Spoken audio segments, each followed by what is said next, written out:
Well, good evening. Just a couple of days left in monsoon 2025, but tonight we're tracking some late season storm activity. That's right. Parts of Arizona got their share of storm activity today. Take a look at this video from Carrie Miller booth in Flagstaff. You can see a lot of hail there coming down in that area. That happened earlier this evening. Well, now the focus turns to our next round of storms coming tomorrow. Good evening, everyone, and thanks so much for joining us for 12 News at 10. I'm Kadiva Devine. I'm Mark Curtis. Let's get right to our weather impact forecast as we look ahead to the next 24 hours with meteorologist Chris Dunn. Well, guys, at this hour, we still have some action going on across the state. In fact, you could probably consider this a state divided, where we have half of the state with stormy weather still going on, Flagstaff up into the White Mountains and down into southeastern Arizona, and the western half of the state all the way to the Colorado River. Dry air and clear skies. That does include the valley. We're kind of right on the edge of where that action is pushing off to the east. The earlier storms of that hail around Flagstaff, we were tracking that for you earlier during our 4, 5, and 6 o'clock newscasts. Still getting some splash and dash showers and thunderstorms. Heber, Overguard, Payson area. Globe and Superior, boy, hit with several rounds of some heavy rain earlier today, and it's still going on. These showers generating just east of the valley and moving away from the valley. So not anything that's moving in our direction just yet, but that's going to change tomorrow. We have a flood potential, high flooding risk in the green areas here. This does include the valley, just because we'll have a couple of spots that could receive up to an inch and a half of rain, most likely down here to the south. This is a flood watch that's in effect tomorrow from 11 a.m. till 8 p.m. That's why we have a weather impact alert in effect for tomorrow. Strong storms, gusty wind, and some small hail possible in the valley. Here's the timeline for tomorrow. We'll drop down to the low 80s, pop up to the mid 80s, and then with some of these showers and thunderstorms, that will cool things off. Eventually, we'll get to right around 90 degrees or so. Here's the valley rain chance over the next couple of days, 70% chance tomorrow. And we hold on to some of these storms through the weekend, Saturday and Sunday.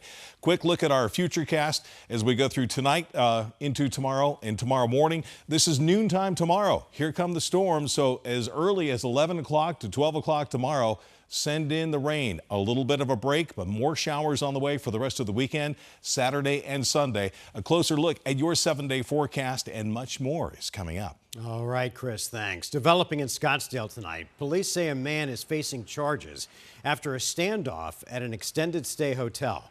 It happened near Scottsdale and Shea. Police say the man set a room on fire at the hotel and assaulted someone before he barricaded himself inside. Tonight, that man's in custody. Police say there were no injuries. An Arizona lawmaker is facing a $150,000 defamation suit for claims made against a West Valley school superintendent. At the same time, that lawmaker says that the school district is refusing to release financial records. It is the latest saga between Superintendent Jeremy Calles of Tolleson Union High School District and Republican Representative Matt Gress. 12 News journalist Chase Golightly spoke with both of them today. And Chase, the battle between these two isn't new. It's actually been going on for months now. Creepy, that's right. It really started when the school district bailed out Isaac Elementary School District. You may remember they were facing a $25 million budget shortfall. Now it's escalated to a potential lawsuit and claims of retaliation. He is referencing that I am a criminal, despite the fact that there has not been a single charge. This superintendent has decided to obstruct our legislative process. The battle between one of Arizona's top Republican representatives and the state's highest paid superintendent continues. Representative Matt Gress on Thursday announced he submitted a public records request to the Tolleson Union High School District for thousands of pages of financial records, when he was told he would have to pay anywhere from $24,000 to $28,000 for the documents, something Gress says has never happened before to a state lawmaker. The district is making it as difficult as possible to get the records. I believe it is obstruction of the legislative oversight process. Superintendent Jeremy Calles for the district says for any public records request, it's $1 per page. And with the amount Gress is asking for, it does add up. You don't get special privileges just because you're an elected official. Now, those records are in relation to Tolleson Union High School District bailing out struggling Isaac Elementary School District back in January that found itself $25 million in the hole with teachers not getting paid. Gress questioned the bailout, saying it wasn't right for a district to use taxpayer money to help another district and also get millions of dollars of interest in return. You should be ashamed of yourself. Gress grilled Calles in July during a legislative hearing about this. But Calles says no laws were violated, and that's why they were able to make the deal. However, he says Gress kept making insinuations about the deal. That I was conducting some type of criminal activity. He's just constantly speaking negatively about me. Leading to Calles hiring his own attorney and filed this defamation notice against Gress, demanding $150,000. They need to be held accountable, no different than any other citizen. Believing Gress has a vendetta against him for getting involved in the Isaac school situation, a claim Gress denies, saying he just wants to see the numbers.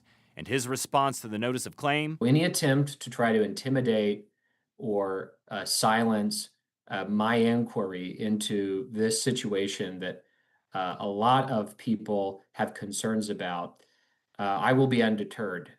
We will move forward. And I do want to point out, while all of this is happening, 2 Tolleson school board members are facing a recall effort. And in just a few weeks, the district is asking voters to approve a $125 million bond for school improvements. So right now, we don't really see this back and forth ending anytime soon. We're live in the studio. Chase Golightly, 12 News. Chase, thanks. 2 people are really lucky tonight. They escaped with only minor injuries after their plane crashed south of Wickenburg's municipal airport. The Alpha trainer went down at around 6:45 this morning, landing upside down. The Maricopa County Sheriff's Office says the plane suffered an engine malfunction, forcing the pilot to make an emergency landing. The FAA is now investigating. Grand Canyon National Park will start reopening certain parts of the North Rim next week after the area was hit hard by the Dragon Bravo fire this summer. Starting Wednesday, October 1st, officials will reopen Highway 67 to the W1 Road and the Cape Royal Road. Fire Point and Swamp Ridge will also reopen daily from sunrise to sunset. All other parts of the North Rim will stay closed for the foreseeable future due to ongoing safety concerns and recovery efforts tied to the wildfire. Tomorrow morning, a community in the White Mountains will gather to memorialize one of 2 Timber Mesa firefighters killed in the line of duty. Another event will be held on Saturday. Our Kyle Simchuk is in Show Low ahead of those services.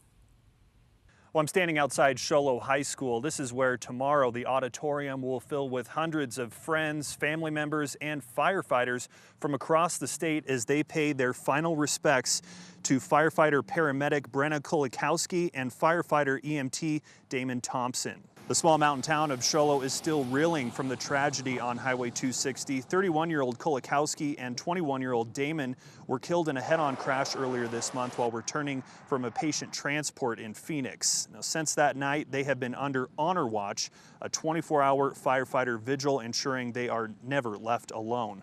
Kulikowski's memorial service is tomorrow at 10 a.m. Again, that's inside the Show Low High School's auditorium. A procession will lead into the ceremony at 9:45. The next day, the same honors will be given to Thompson. His memorial service is Saturday at 10 here at Show Low High School. Fire crews from across Arizona are bringing their apparatus to join the processions. The public is encouraged to line the route downtown Show Low or attend inside to show their support. And it will be quite a showing of support. We'll be here for both memorials, both tomorrow and Saturday, and bring you the very latest. We're in Show Low tonight. Kyle Simchuk, 12 News. All right, Kyle. Santan Valley has its first town council. Tonight, 7 people were sworn in after voters chose to incorporate last month. The 7 council members were appointed by the Pinal County Board of Supervisors and will be in their positions until the town holds its first election. They now have less than a year to establish how the town will operate, and their decisions will likely have a lasting impact. We are over 100,000 people. The county was managing this area. They were never set up to manage a city, essentially, of 100,000 plus people. They already manage an area the size of Connecticut. They have a lot that they're tasked with.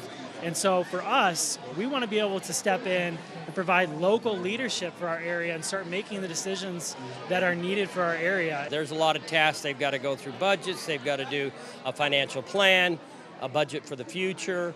And so we're prepared to step into the wind wherever we need to step into it with them. And I can't emphasize that enough. It's not the mayor. It's not the vice mayor. It's these 7 individuals combined will make a decision together to move things forward. The council will hold their first meeting next Wednesday, where members will choose the town's first mayor and vice mayor. And then next August, Santan Valley will hold its first election.